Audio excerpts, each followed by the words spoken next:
네, 1월 18일 월요일 모닝 미팅 시작하겠습니다. 지금 계속 말씀드리는데 이 방송 이 마이크로 진행하는 관계로 지금 핵심 내용을 또박또박하고 간결하게 말씀해 주시기 바랍니다. 발표 순서는 채권 전략, 원자재 전략, 산업기업, 그 다음에 해외 주식 순서로 하겠습니다. 먼저 채권 전략의 위클리 강승원 연구원 말씀해 주세요. 예, 주보 자료와 지난주 금요일에 있었던 금통위 코멘트 함께 말씀드리도록 하겠습니다. 지난주 채권 시장에서 조금 화두가 됐던 부분들이 연준의 조기 긴축 가능성에 대한 이야기였고요. 저희는 일단 조기 긴축에 대해서는 가능성이 굉장히 제한적이다. 시장이 좀 기우다라고 보고 있고, 아직까지도 시장이 연준의 새로운 통화정책 프레임, 즉 그 평균 물가 목표 제도를 통한 고압 경제 유도라는 새로운 통화정책 프레임에 조금 소화가 덜 된 부분이 있다라는 생각인데요. 사실 기존의 통화정책 프레임에서 핵심은 이런 겁니다. 경기가 과열 신호가 확인되면 연준의 통화정책을 바꿀 거고 시장은 그 전에 선제적으로 포지션을 바꾸게 됩니다. 그런데 이번에는 어떻게 바꾼 거냐면, 예를 들어 연준의 문제의식은 이런 겁니다. 연말 정도에 경기가 과열이 될 것 같아서 그쯤에 정책 정상화를 하려고 하는데, 같은 신호를 포착한 신호가 그것보다 먼저 선반영해서 금리를 끌어올리니까 생각보다 우리가 생각했던 경기 전망이 뒤로 늦춰지더라. 12월 달에 막상 갔더니 경기에 과열이 안 나오더라라고 하는 문제의식인 거죠. 이게 2015년과 2016년 연준이 경험한 일이고요. 현재 미국의 재무장관으로 지명된 옐런 의장과 현재 연준 내 실세라고 하는 브레이너드 이사가 주장해서 유명해졌던 네거티브 피드백 루프라는 겁니다. 그러니까 시장이 먼저 금리를 끌어올리니 연준이 실제 정상화를 않더라도 그런 효과가 나더라. 그래서 연준은 어떤 걸 바꾼 거냐면, 경기가 과열이 되고 나서도 상당 기간 있다가 우리가 통화정책을 바꿀 거다. 그러니까 시장도 너무 선제적으로 대응해서 경기가 좀 미리 쿨다운 되는 것을 막기 위한 통화정책 프레임 전환이 고압경제론이다라고 봐주시면 될 것 같고요. 이런 새로운 프레임을 보면 애초에 조기 긴축이라고 하는 것은 연준의 주요 정책 프레임에 위배된다라는 생각이고요. 결국은 당분간 명목금리 상승이 조금 제한되면서 기대 인플레가 올라오면서 실질금리가 다시 하향 안정화되는 작년 8월부터 11월까지의 이자율 시장 움직임이 반복될 거다라는 게 저희의 이 의견입니다. 그래서 실질금리 하향 안정화를 보고 있고요. 지난주 금통위에서는 만장일치 동결이 있었고요. 다들 좀 알고 있는 내용이었기 때문에 중요한 거는 한은이 국채 매입에 어떤 스탠스를 갖고 있냐였는데, 여전히 레벨 자체에 대해서는 우리가 신경 쓰지 않겠다, 변동성이 중요하다는 스탠스 유지하고 있고, 결국은 흔히 말하는 수급 부담이 해소되기 위해서는 수급 부담으로 인한 스트레스가 더 커져야 되는 역설적인 국면이 이어지고 있다. 여전히 국내적으로는 수급 부담이 있기 때문에 장기채보다는 단기채 투자를 통한 방어적인 포지션 권고드리고 있습니다. 이상입니다. 네, 위클리하고 금통위 코멘트까지 같이 말씀해 주셨는데요. 혹시 질문 있으세요? 네, 없으시면 소버는 위클리로 넘어가겠습니다. 네, 신한종 센터장님. 네, 지난주 글로벌 채권 시장은 금리가 하락하면서 마무리됐는데요. 일단 블루웨이브 이후에 과도했던 인플레이션 기대가 좀 안정이 되고, 경기 지표도 좀 잘 안 나오고 하면서 글로벌 금리가 하락하고 달러가 강세를 보이면서 마감됐습니다. 일단 인플레이션과 테이퍼링 이슈는 파월 의장에 의해서 다소 이룬 것으로 일단락이 났는데, 바이든 정부가 이번 주 출범하는데 부양책이 의회 통과가 쉽게 될 거냐라는 그런 의심, 그다음에 부진한 경제 지표가 부각되면서 미국채 10년은 지난주 말에 1.14에서 1.09까지 한 4bp 정도 하락했습니다. 유럽 쪽은 코로나 계속 재확산되고 이런 동세 부담감에 거기다가 이태리 연정 붕괴될 가능성, 이런 것들이 부각되면서 유럽 금리도 하락 마감했습니다. 당분간 이렇게 인플레이션 기대 심리 변화, 그다음에 20일 출범하는 바이든 정부의 정책 방향, 그다음에 트럼프 탄핵 이슈, 이런 것들로 인한 미국의 정치적 혼란 등등으로 1.1% 전후로 등락을 거듭할 걸로 봅니다. 신흥국 채권은 달러 강세에 이어졌지만 신흥국 통화 채권은 강세로 전환된 상태입니다. 이상입니다. 네, 질문 없으시면 원자재 하겠습니다. 원자재 위클리 황병현 연구원. 네, 원자재 시장 말씀드리도록 하겠습니다. 원자재 시장 S&P GSCI 기준으로 지난주도 플러스 0.72%를 기록을 하면서 2주 연속 상승률을 확대를 하고 있는 상황입니다. 하지만 새해 첫 주와 비교할 때 질적으로는 그리 좋지는 못했다라고 좀 말씀드리고 싶은데, 지난주 같은 경우에는 농산물 섹터만 플러스 5.21% 홀로 상승률을 기록한 반면에 에너지와 기금속 섹터는 약 보합, 그리고 산업금속 섹터는 1.7% 정도 일단 후퇴하는 모습들이 나타났었는데요. 먼저 1월 13일 저희 스팟 보고서에서 말씀드렸다시피 농산물 섹터 강세는 1월 미국 농무부의 전 세계 농산물 수급 전망에서 미국과 글로벌 생산 전망과 기말 재고 전망을 재차 하향 조정하면서 타이트한 수급 전망이 부각된 데 따른 것이라고 일단 말씀드렸고요. 반대로 블루웨이브 기대하에 블루웨이브가 현실화되면서 미국 신정부 주도의 부양책 기대는 여전히 원자재 시장 전반의 그런 긍정적인 요인이라고 보지만, 지난주 같은 경우에 원자재 시장에 악재로 작용했던 부분은 단기적으로 달러화가 강세를 보이고 있다라고 하는 부분입니다. 또한 에너지와 산업금속 섹터 같은 경우에는 세계 2위 석유 소비국이자 최대 산업금속 소비국인 중국에서 다시 코로나19가 재확산되면서 허베이성 일부 도시가 봉쇄된 부분이 주말을 앞두고 대폭 차익 실현 매물이 출현했던 주요 요인이다라고 좀 판단이 됩니다. 저희 상반기 인플레이션 해지 장세는 유효하다고 일단 보고 있고요. 연초에 원자재 시장의 변동성 확대라고 하는 부분은 결국 단기 조정은 저가 매수 기회다라고 좀 말씀을 드리고, 지난주 투자 전략에서 말씀드렸던 부분이 명목금리 상승세는 위험자산 선호를 자극하는 주요 요인이긴 하지만 실질금리의 통제 여부가 가장 중요하다라고 좀 말씀드렸는데, 새해 첫 주와는 다르게 지난주 같은 경우에는 기대 인플레이션이 1.64bp 확대가 됐고요. 동기간에 실질금리는 4.77bp 하락하면서 결국은 실질금리가 통제되고 있는 모습들이 나타나고 있습니다. 결국은 저희 채권 전략에서도 말씀드렸다시피 당분간 단기 명목금리의 고점은 좀 봤다라는 점에서 명목금리, 특히 10년물 국채 수익률이 1%에서 1.2% 구간 내에서 머물게 된다면 실질금리 통제 속에서 기대 인플레이션 확대는 결국은 인플레이션 해지 수요를 확대를 할 거다라고 보기 때문에 단기 변동성 확대는 원자재 시장 전반에서 저가 매수 기회다라는 말씀을 다시 한번 드리도록 하겠습니다.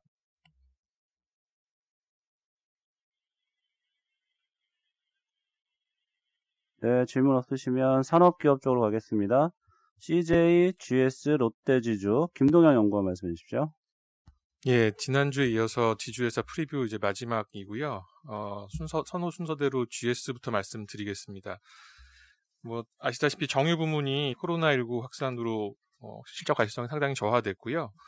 하지만 하반기서부터는 구조적인 변화가 있어서 이런 것들을 좀 계속 체크는 해야 될 것 같습니다.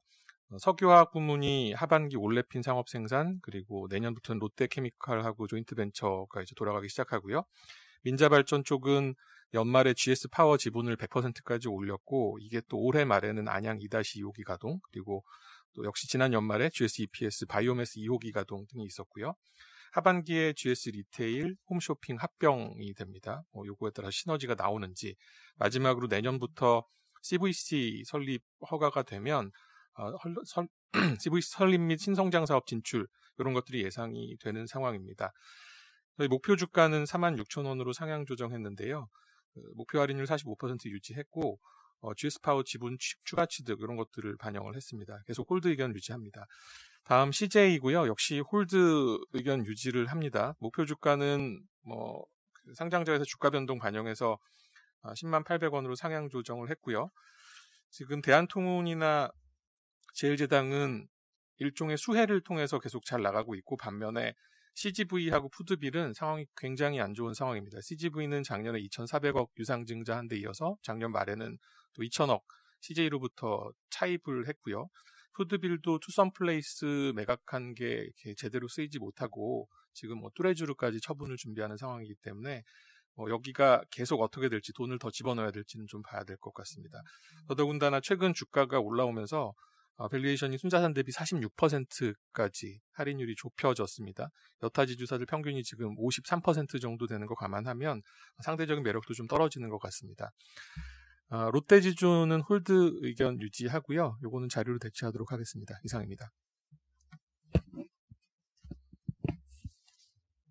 네, 관련해서 질문 있으신가요? 네, 없으시면 웹젠 발표하겠습니다. 안재민 연구원. 네, 웹젠 말씀드리겠습니다. 웹젠 일단 저희 투자 의견 바이랑 목표 주가 51,000원 유지하고요. 일단 2020년에 뮤 아크엔젤이라는 게임이 2분기에 나왔었고 R2M이라는 게임이 이제 3분기에 국내에서 나왔었고요. 이 두 개 게임이 이제 전부 다 탑10 안쪽에서 이제 안정적인 매출을 기록을 하고 있는 상황입니다. 그래서 이제 3분기 때부터 실적이 크게 좀 점프를 했고 거기에다가 이제 1월 6일 날 중국에서 출시된 영료대천사라는 게임이 지금 한 10등 정도, 중국 애플 앱스토어에서 10등 정도를 기록을 하고 있습니다. 이런 부분들이 이제 1분기 실적에 반영이 될 예정이어서 저희는 기대감들이나 그다음에 실적에 대한 성장 계속 볼 수 있다라고 저희 판단하고 있고요. 추가적으로 전민기적2라는 게임이 이제 또 텐센트에서 출시될 예정입니다. 그래서 이에 따른 기대감도 같이 동반할 수 있다라는 부분들에서 긍정적으로 판단하고 있습니다. 지금 한 3개 게임이 연달아서 좀 성공을 했고요. 그러면서 이제 웹젠이 가지고 있는 뮤라는 이제 IP 자체가 계속 좀 파워가 있다라는 부분들을 어느 정도 확인을 했고, 이제 텐센트, 올해 이제 상반기 좀 최대 기대적인 전민기적 2가 전작인 이제 전민기적 1이 좀 상당히 좀 히트를 쳤던 게임입니다. 그래서 이제 이게 이제 이 2 버전이 이제 나오는 거기 때문에 또다시 이제 흥행을 좀 기대를 해볼 만하다라고 저희 판단하고 있고요. 그 웹젠은 일단은 뮤의 IP를 활용하는 게임이 대부분이기 때문에 뭐 상대적으로 그 리스크 측면에서도 좀 부담이 없다. 그러니까 실패했을 때 뭐 그 비용이나 이런 것들이 크게 수반되지 않기 때문에 이런 부분들에서도 좀 양호하고요. 파노도 아무래도 직접 개발하는 것들이 아니고 중국 로컬 업체에서 개발하기 때문에 파노도 이제 발급 가능성도 조금 더 높다라고 판단하고 있습니다. 올해 2021년 PER 11배 정도 수준밖에 되지 않아서 저희는 밸류에이션 부담도 없다라는 측면에서 계속 좀 중소형주 중에서는 추천드리는 종목입니다. 이상입니다.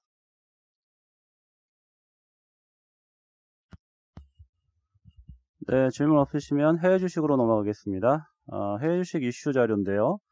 즉 해외 주식 신규 상장 종목에 투자하는 방법으로 해서 스펙과 IPO ETF에 관한 내용이고요. 제가 좀 먼저 말씀을 드리면 먼저 표지를 좀 봐주시면 그 표지 그림을 저희가 그려놨는데 그 중에 그 여러 가지 이제 기업들 로고 중에 우측 상단에 있는 걸 보시면 니콜라나 버진 갤럭틱, 오픈도어 이런 기업들이 2020년에 이제 스펙을 통해서 상장한 미국 기업들입니다. 아마 많은 분들이 비상장 주식에 투자한 경험이 있거나 혹은 비상장일 때 투자했으면 좋았을 거라는 생각을 해보셨을 겁니다. 해외 주식 관점에서 이제 그 대안으로 저희가 스펙과 ETF를 소개해 드리는 거고요. 그렇지만 이제 해외 주식 시장에서는 개인이 사실상 IPO에 투자하기는 매우 어렵습니다. 그리고 상장 전에 투자하기는 또 더욱더 현실적으로 어렵고요. 그거에 대한 대안이라고 좀 생각을 해주시고요. 2020년 주식시장 좋았습니다. 미국 그런 상황에서 미국에서는 450개 기업이 상장을 했는데 그 중에 248개, 절반 이상이 스펙이었고요. 중국에서는 미국보다 많은 542건의 기업들이 상장이 있었는데 이 중에 상당 부분이 창업판이나 과학 창업판 같은 이런 기술주들이 많이 있었습니다. 저희가 생각하기에는 스펙이라는 거는 이제 이렇게 많이 늘어나고 미국 시장이 늘어나는 걸 보면 기존의 기업 공개 환경이 좀 바뀌고 있다라고 생각을 하고 있고요. 기존에는 비상장 기업이 증권사의 도움을 받아서 신주를 발행하고 거래소에서 상장된 이런 과정을 거치는 게 정통적이었다고 하면 이제는 좀 유능한 투자자죠. 경험과 어떤 연륜이 있는 유능한 투자자가 스펙을 만들고 자금을 모아서 유니콘 기업을 발굴해서 합병을 하고 이렇게 상장이 되는 것들이 상당히 늘어나고 있다라고 보여지고 우리 시장에서도 이런 변화들이 계속 이어질 것 같습니다. 아시다시피 저희 NH투자증권 같은 경우도 스펙이 18호까지 나와 있습니다. 향후엔 더 활성화되지 않을까 이렇게 생각을 하고요. 저희가 이어서 소개시켜드릴 스펙과 ETF에 좀 주목해 주시면 좀 해외 주식에서 수익률을 올리는 데 큰 도움이 될 거라고 생각을 하고 있습니다. 네, 이어서 스펙을 활용한 미국 기업 투자, IPO 기업 투자에 대해서 말씀을 드리겠습니다. 13페이지부터 좀 참고해 주시면 될 것 같습니다. 앞서 들으셨겠지만 미국 IPO 시장에서 스펙의 열기가 굉장히 뜨겁습니다. 현재 활성화된 스펙 수만 300여 개가 넘고 합병을 물색하고 있는 스펙이 한 250개 정도 있습니다. 14페이지를 보시면 이제 성공적인 스펙 사례들을 좀 정리를 해놨는데요. 우주 관광업체로 유명한 버진 갤럭틱, 수소 트럭 업체 니콜라, 온라인 스포츠 배팅 기업인 드래프트킹즈, 미국 부동산계 아마존이라고 불리우는 오픈도어, 전고체 배터리 기업인 퀀텀스케이프, 라이다 기업인 루미나 벨로다인 모두 다 2020년도에 스펙으로 상장한 성공 사례입니다.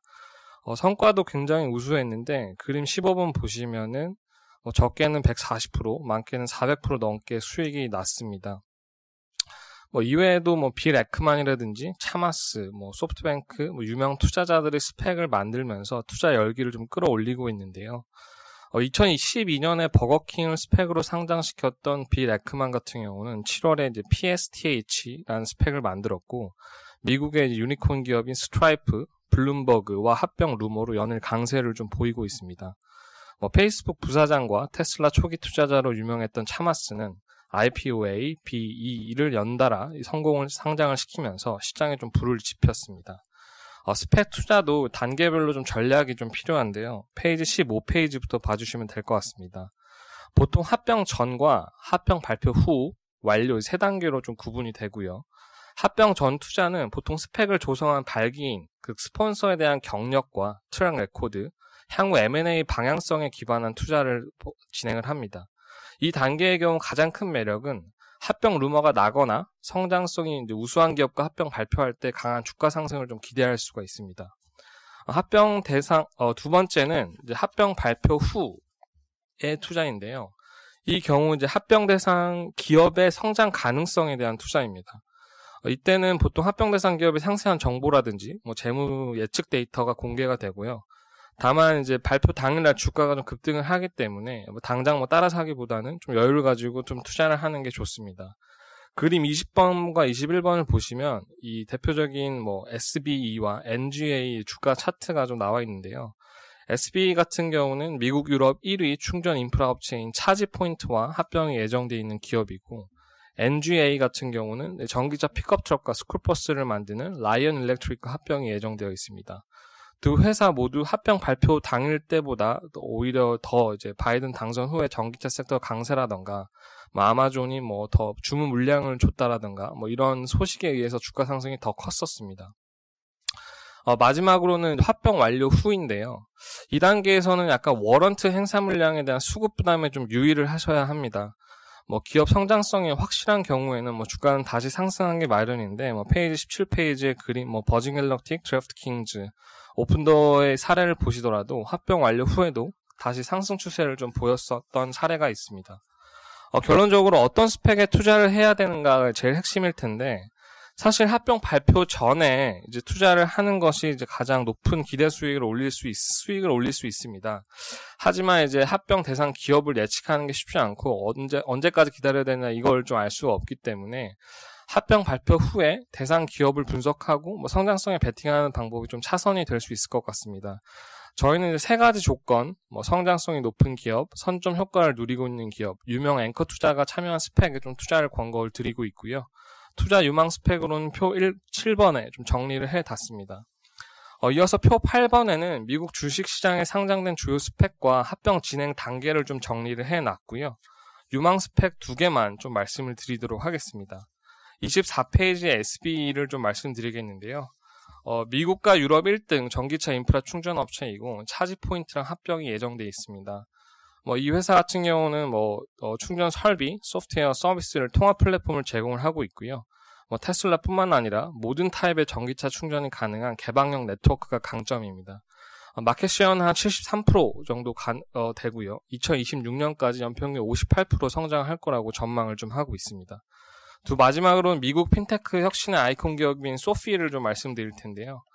스탠포드 졸업생들이 자금을 모아서 재학생들에게 낮은 금리로 빌려주는 P2P 중개 플랫폼에서 시작을 했고, 학자금 대출로 시작해서 현재 신용대출, 주담대, 주식거래, 직불카드 다양한 서비스를 제공하는 종합 핀테크 플랫폼 업체로 좀 진화 중인 기업인데, 이게 IPOE와 이제 합병 발표를 최근에 해서 이제 좀 주목을 받고 있습니다. 이어서는 ETF 말씀드리도록 하겠습니다. 네, ETF를 활용한 글로벌 IPO 기업 투자하는 방법에 대해서 좀 말씀을 드릴 텐데, 21페이지를 봐주시면, 일단 미국 IPO 기업에 이제 투자하는 ETF 뭐 여러 개가 있지만은, 그 중에서 이제 보실만한, ETF는 그 레네상스 IPO ETF입니다. 티커는 IPO이고요. 일단 운용 자산과 뭐 유동성, 운용 전략, 뭐 설정 이후 현재까지의 운용 성과 등을 좀 고려했을 때 가장 적합한 ETF이다라고 저희는 좀 보고 있고요. 최근 2년 내 상장한 미국 대표 기업 49개 가 편입되어 있습니다. 종목별로 최대 투자 비중은 10%로 좀 제한하고 있는 그런 상황이고요. 운용 전략에 대해서 간단하게 좀 말씀을 드리면 미국 증시 상장 이후 2년이 경과된 기업은 분기 지수 리뷰에서 이제 제외가 되면서 ETF에서 이제 편출이 된다라는 부분 감안을 해주시면 되겠고요. 특정 기간 내 시장 대표성을 갖고 있는 기업이 IPO를 진행을 하면 상장일로부터 5개월의 일 이내에 지수에 이제 편입이 되면서 ETF에 이제 편입이 된다라는 그런 측면에서 그 미국 IPO 기업 투자에 적합한 ETF다라고 말씀을 드리겠고요. 22페이지를 좀 봐주시면 이제 글로벌 IPO 기업에 투자하는 ETF를 좀 찾아봤는데 레네상스 인터내셔널 IPO ETF가 있습니다. 이 ETF 같은 경우에는 뭐 운용 자산이나 뭐 거래량 뭐 이런 측면에서는 좀 매우 작은 편에 속하지만 손쉽게 글로벌 IPO 테마에 투자할 수 있는 수단이라는 점에서 관심을 가질 만한 ETF다라고 말씀을 드리겠고요. 지역별 투자 비중을 보시게 되면 이제 중국, 홍콩, 일본, 아시아 태평양 지역이 60%이고요. 유럽에 신규 상장한 그런 IPO 기업에 거의 한 37% 정도 편입을 하고 있기 때문에 손쉽게 글로벌 IPO 테마에 투자를 할 수 있다라고 보시면 되겠습니다. 운용 전략 같은 경우에는 좀 전에 드렸던 미국 IPO ETF와 동일합니다. 2년이 지난 기업은 자동으로 편출이 되고요. 최근에 좀 상장한 대표성 있는 기업 같은 경우에는 5거래 일이 지난 시점에서 이제 편입이 된다라고 보시면 되겠습니다. 마지막으로는 이제 중국 쪽에서 ETF를 좀 찾아봤는데 중국 증시에 상장한 기업들 중심으로 투자하는 ETF는 아쉽게도 아직 없다라고 보여지고 있고요. 대안으로는 이제 중국 창업판에 상장되어 있는 기업들에 투자하는 ETF를 좀 활용을 하시면 대안으로 투자할 수 있지 않을까라고 보고 있습니다. 창업판에는 이제 고성장과 그리고 혁신성이 높은 중소기업들 위주로 포함되어 있기 때문에 중국 IPO 기업에 투자하는 방법이 될 수 있다라고 보고 있고요. ETF 중에서는 CSOP, 차이넥스트 ETF가 있습니다. 그래서 이거를 좀 주목하시면 좋겠습니다. 뒤에 40페이지부터는 이제 각 ETF별로 이제 편입 종목들 그리고 투자 상위 종목들의 주가 추이 등 뭐 이런 것들을 좀 정리를 해드렸으니까 참고를 해주시면 좋겠습니다. 네, 관련해서 질문 없으시면 이어서 JP모건 조브람 연구원. 예, 저 질문 좀 드리겠습니다. 네, 말씀하십시오. 예. 네, 저 미국 ETF 같은 경우에는 그 공모청에 참여하는 게 아니잖아요. 상장한 지 조금 지난 종목들을 편입하는 거잖아요. 관련해가지고, 뭐, 다른 ETF 대비해서 뭐, 좀 좋은 게 뭔지 하고요. 중국 그 IPO ETF도 미국 ETF처럼 똑같이 그 공모청에 참여할 수 없는 건지 좀 말씀 부탁드릴게요. 일단은 말씀드렸던 ETF는 다 공모 단계에서 투자가 들어가는 건 아니고요. 이제 상장 후에 5거래일 지난 시점에서 이제 편입을 한다라고 생각을 하시면 되겠고, 이제 중국 ETF도 어떻게 보면 좀 신규 상장 종목에 이제 투자하는 그 전략하고는 조금 안 맞는 부분이 있기는 합니다. 아직까지도 이제 신규 상장 종목으로 만들어진 ETF는 없고요. 다만 이제 창업한 지수, 그러니까 뭐 그나마 그래도 좀 혁신성이 있고 성장성이 높은 그런 기업들 위주로, 그러니까 그 해외에 있는 투자자들이 이제 손쉽게 투자할 수 없는 그런 심천 증시에 상장되어 있는 기업들 위주로 좀 편입되어 있는 이런 ETF를 좀 보시는 게 그나마 좀 대안이다라고 보시면 되겠습니다. 네, 저희가 그 ETF를 이렇게 말씀드리고 관련해서 질문 좀 드릴게요. 네, 말씀하십시오. 네. 네, 미국 스펙 관련해서 질문 좀 드리겠습니다. 한국 같은 경우는 36개월 이내에 합병 등기 완료하지 못하면 해산하면서 신탁금 투자자에게 지급해주는 조건이 있는데 미국 스펙 같은 경우는 그런 게 어떻게 돼 있는지 좀 궁금합니다. 그 미국 스펙도 비슷하고요. 보통 18개월에서 24개월이 만기 존속 기간으로 되어 있고 뭐 36개월도 때로는 있다고 합니다. 그래서 기간 내에는 신탁에 자금을 넣어뒀다가 그 기간 내에 합병하지 못하면 나중에 이제 기간 되었을 때 투표를 해서 이거를 이제 자금을 돌려줄 건지 계속 만기를 연장할 건지 이렇게 결정을 하는데 만약에 자금을 돌려줄 경우에는 신탁에 있던 자금의 일부 적은 수지만 이자까지 포함해서 돌려주는 걸로 이렇게 되어 있습니다. 관련해서 아까 ETF 관련해서는 저희가 이 리포트에 ETF를 넣은 이유는 말씀하셨다시피 이제 IPO 직접 참여하는 건 아니지만 두 가지 목적이 있는데요. 일단 상장 초기에 변동성이 클 때 이때를 좀 피해서 그 이후에 이제 들어간다는 점에서는 좀 더 장기 투자에 접근하기 좋지 않나 생각을 했고, 두 번째는 종목이 이제 다양한 종목으로 구성되다 보니까 어떤 투자의 변동성 관리에서는 더 유리하다라고 생각을 하고 있고요. 그리고 아마 기억하다시피 저희가 바이러스 사태나 아니면 이제 새로운 4차 산업혁명 이런 것들을 겪어보면서 아무래도 신규 상장 종목들이 갖고 있는 혁신 기업의 성장성 이런 쪽에 대한 관심도 높아지고 있기 때문에 그런 쪽에 투자를 하기에는 IPO 자체에 참여하는 건 아니지만 IPO 기업에 투자하는 것은 상당히 좋은 전략인 것 같다 이렇게 생각을 했기 때문에 소개를 해드렸습니다. 네, 이어서 JP모건 발표하겠습니다. 조보람 연구원.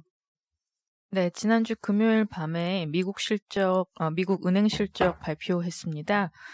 발표한 은행은 JP모건, 시티 그리고 웰스파고 세 개의 은행이었는데요. 대표적으로 저희가 JP모건 어닝을 좀 하이라이트 해드리자면 일단 탑라인은 좀 플랫한 편이었는데 충당금 환입 여파로 기대치를 크게 상회하는 결과를 발표했습니다.